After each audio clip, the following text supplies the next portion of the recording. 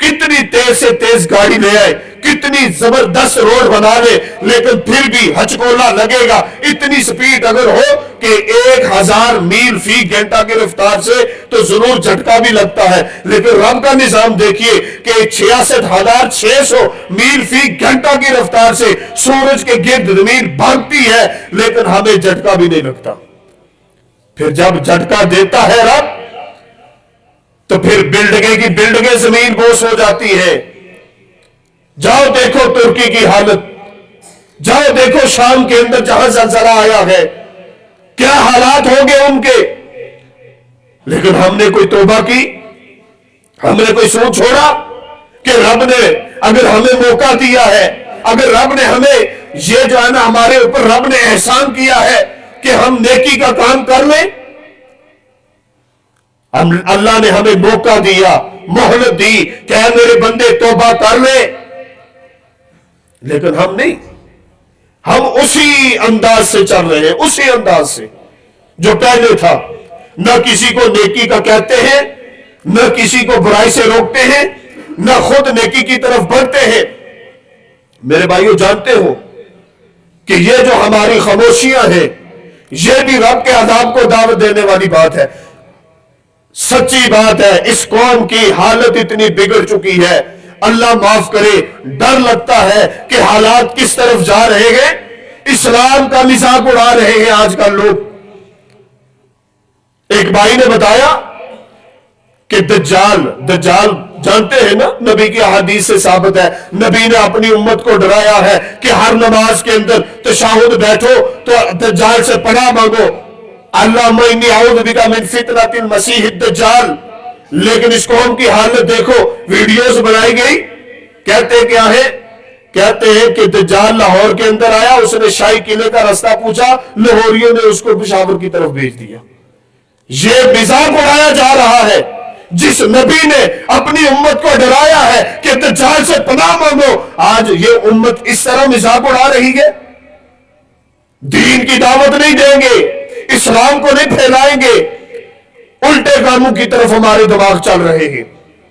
اور میرے بھائیو جانتے ہو، جو ہم نماز پڑھنے کے لیے آ جاتے ہیں، کسی کو نماز کی دعوت نہیں دیتے، کسی کو گناہوں سے نہیں روکتے، تو یہ مت سمجھنا میں نماز پڑھنے والا ہوں، میں جو بڑا قرآن پڑھنے والا ہوں میں بچ جاؤں گا۔ اللہ تعالیٰ یہ کہتے ہیں کہ ایسا نہیں، ایسا نہیں ہوگا۔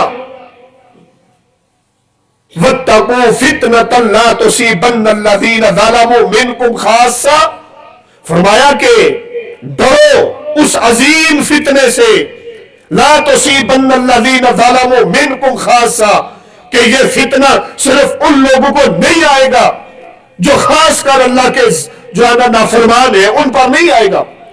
وَاعْلَمُوا أَنَّ اللَّهَ شَدِيدُ الْعِقَابِ، اللہ تعالیٰ سخت سزا دینے والا ہے۔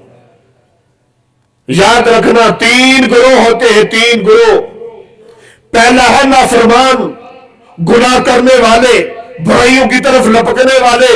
دوسرا گروہ ہے جو خود تو نیک ہے، بس کسی کو کچھ کہتے نہیں لیکن نیکی کرتے جاتے ہیں۔ تیسرا گروہ وہ ہوتا ہے جو خود بھی نیکی کرتے ہیں، آگے لوگوں کو دعوت بھی دیتے ہیں، خود برائی سے بچتے ہیں، لوگوں کو بچاتے ہیں۔ یہ 3 طرح کے لوگ ہیں۔ ان میں سے پہلے تو دو ہیں کہ ایک گناہ کرنے والے، ایک نیکی تو کرتے ہیں لیکن دعوت نہیں دیتے، لوگوں کو برائی سے نہیں روکتے۔ یہ دونوں گروہ جب رب کا عذاب آتا ہے تو لپیٹ میں ہو جاتے ہیں۔ بچے گا صرف وہی صرف بچے گا جو نیکی کا حکم دینے والا ہے اور برائی سے روکنے والا ہے۔ اصحاب السبت کو دیکھو، ہفتے کے دن جو مچھلیاں پکڑنے والے تھے، بنی اسرائیل کا واقعہ۔ 3 گروہ تھے یہی۔ ایک لوگ تھے وہ ہیلے بازی سے مچھلیاں پکڑ لیتے تھے، اللہ کی نافرمانی کرتے تھے۔ ایک گروہ تھا جو خود تو نہیں پکڑتے تھے لیکن روکتے بھی نہیں تھے، کہتے تھے ہم نے سمجھایا ہے، نہیں مانتے، چپ کر جاتے تھے۔ اور تیسرا گروہ وہ تھا جو خود بھی بچتے تھے، ان کو بھی سمجھاتے تھے۔ اور یہ جو دوسرا گروہ تھا نا جو خود بچنے والے تھے، یہ کہتے چھوڑ دو ان کو، یہ تو باز نہیں آنے والے۔ جب رب نے ان پر عذاب بھیجا، ان کو بندر بنایا، اللہ تعالیٰ نے ان کی شکلیں تبدیل کی، تو صرف ایک گروہ بچا تھا جو لوگوں کو نیکی کا حکم دیتے تھے، برائی سے روکتے تھے۔ یہ مت سمجھنا کہ میں نیکی کر لوں گا تو کافی ہے۔ یہ امت اگر اللہ نے اس کو فضیلت بخشی ہے تو ایک وجہ سے بخشی ہے، اللہ کہتے ہیں کہ یہ نیکی کا حکم دینے والے ہیں اور برائی سے روکنے والے ہیں۔ جہاں بھی برائی کو دیکھو وہاں پہ روکو، جہاں پہ بھی نیکی کا کام ہو دوسروں کو دعوت دو کہ آؤ نیکی کرو۔ میرے بھائیوں، یہ بات حقیقت ہے کہ میں ہوں یا آپ، کوئی بندہ بھی مکمل طور پر تو پاک ہے نہیں۔ کوئی دعویٰ کرے کہ میں گناہ کرتے ہی نہیں، یہ تو ہو ہی نہیں سکتا، لیکن بڑے بڑے گناہوں سے تو بچے، سود سے بچے، زنا سے بچے، ڈاکے سے بچے، چوری سے بچے، بھائی کا مال کھانے سے بچے، قتل سے بچے، یہ بڑی بڑی جو نافرمانیاں ہیں ان سے تو بچے۔ چھوٹے موٹے گناہ جو ہے ان سے بھی بچے، لیکن اگر ہوتے ہیں تو توبہ بھی کرتے جائیں۔ بڑے بڑے گناہوں سے اپنے آپ کو بچائیے، بڑے بڑے گناہوں سے اپنے دوسرے بھائیوں کو بھی بچائیے، پھر جا کے بات بنے گی، پھر جا کے کام چلے گا۔ اگر ہم یہ کام جاری رکھیں گے کہ خود بھی عمل کریں گے تو دوسروں کو بھی کرنے کی دعوت دیں گے، پھر جا کر کام بنے گا، وگرنہ بڑی مشکل ہے، مارے بڑی ہے۔ آج زمین ہچکولے کھائے، اور یاد رکھنا جو دنیا کے حالات جا رہے ہیں، جو دنیا کی حالت فی الحال چل رہی ہے، میرے بھائیوں یہ بات یاد رکھنا کہ ان قریب حالات کے مطابق یہ بات سمجھ آتی ہے کہ 10 سے 15 سال ہے دنیا کے اندر تباہی ہونے والی ہے۔ جو موجودہ صورتحال ہے اس کے مطابق بڑا خطرے کا معاملہ ہے، بڑا ہی خطرے ناک معاملہ ہے، تباہی آنے والی ہے۔ جب تک ہم اللہ کی طرف رجوع نہیں کریں گے، جب تک ہم اپنے رب کی فرما برداری میں نہیں آئیں گے، تب تک معاملہ کچھ سدھرنے والا نہیں ہے۔ یہ سارے جبر ہوتے رہیں گے، حکمران بھی ظالم آئیں گے، ہم پر دشمن کا تسلط بھی ہوگا، اور زلزلے بھی آئیں گے، سیلاب بھی آئیں گے، ناگہانی آفات بھی آئیں گی، کیونکہ ہم اپنے آپ کو سدھارنے کے لیے تیار نہیں ہیں۔